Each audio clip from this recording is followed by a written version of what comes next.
অধ্যক্ষার মত বিনিময় সভা সম্মানিত সভাপতি, প্রধান অতিথি, দিগার উলামায়ে কেরাম, বিগত 16 বছরের ইতিহাস, জুলুম, নির্যাতন আর নিপীড়নের ইতিহাস।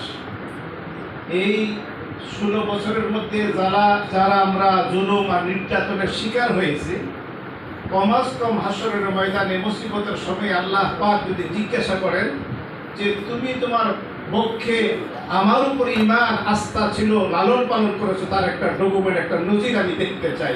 আল্লাহ তাআলা যদি হযরতে বেলালকে জিজ্ঞাসা করেন, বেলাল তো বলে দিবেন, আয়াল্লাহ উত্তপ্ত রৌদ্রের তাপের মধ্যে যখন আমাকে মাটিতে শুয়ে যখন পাথর চাপা দিত আর বলা হতো আল্লাহ থেকে ঈমানটা ছেড়ে দে, তখন আমি আহাদের স্লোগান দিতাম, হযরতে বেলাল বলে দিবেন সেটা কি ঈমান পক্ষে লালন পালন করার সেই নজির নয়? হযরতে আবু যর গিফারিকে বললে আবু যর গিফারি বলে দিবে। ইসলাম গ্রহণের সময় আবু যর গিফারিকে বলেছিলেন ইসলামের কথা মক্কার অধিবাসীদেরকে বলো না। 1 দিন 2 দিন 3 দিন অবস্থানের পরে আবু যর গিফারি ঈমানের সেই স্নিগ্ধ সেই সম্পদকে পক্ষে লালন পালন করে গোপন রাখার মতো আর সময় পাচ্ছেন না। চিন্তা করে দেখলেন এখন আর গোপন রাখা যাবে না। তিনি খুল্লা মাতাফের আঙ্গিনায় ঘোষণা করলেন, মক্কাবাসীরা জেনে নাও আমি ইসলাম গ্রহণ করেছি। সে উত্তম মাধ্যম নির্যাতন শুরু হয়েছে।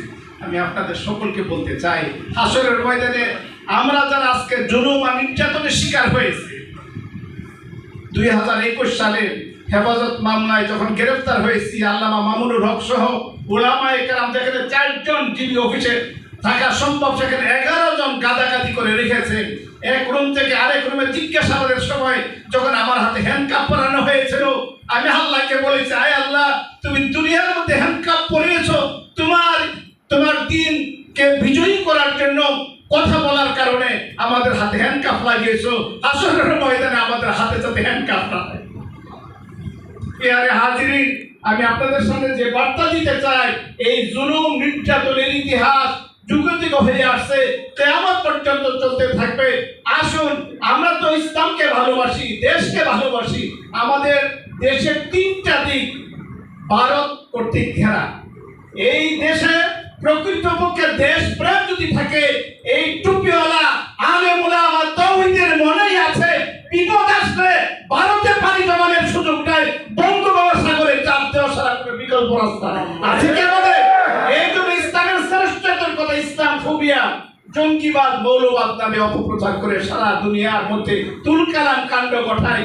ইসলামের শ্রেষ্ঠত্ব ফেনীতে যে সেবা হচ্ছে, খেদমত হচ্ছে, হাজারো আলেম উলামা চাপিয়ে পড়েছেন রাত দিন।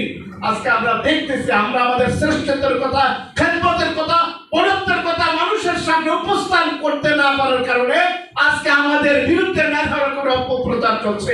আমি অনুরোধ করবো, প্রতিটি মসজিদে ইসলামের শ্রেষ্ঠত্বের কথা বলবো, ভ্রাতৃত্ববোধের কথা বলবো, আমরা সহমর্মিতার কথা বলবো, দেশ প্রেমের কথা বলবো।